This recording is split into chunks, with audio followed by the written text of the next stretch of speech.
Mari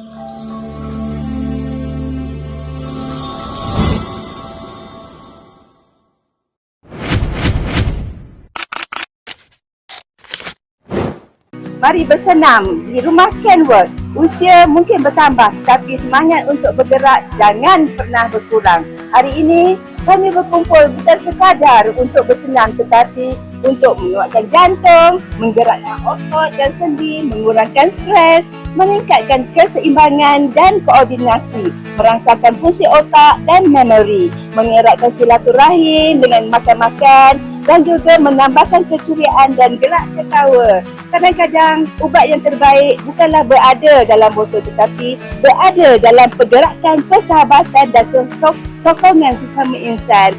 Mari bersenam terbaik. Saya Nur Fadilah Osman. Saya merupakan ahli Kenwork. Untuk hari ini adalah aktiviti bersenam.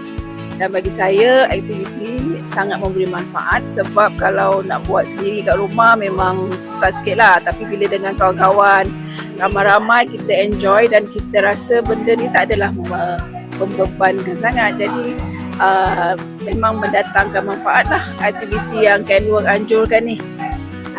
Assalamualaikum kawan-kawan. Hari ni kita ada senaman seronok sangat. Kita datang di rumah Kenwork, berukhuwah, badan pun jadi sihat. Okey. Nanti datanglah kawan-kawan. Nanti kita buat sebulan sekali je untuk senaman. Senaman ada 2, senaman exercise 1.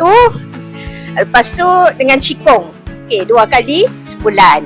Jadi kawan-kawan, saya ajak untuk datang tiap-tiap bulan 2 kali dalam sebulan datang ke rumah Kenwork. Kita exercise dan kita sihat, insya-Allah.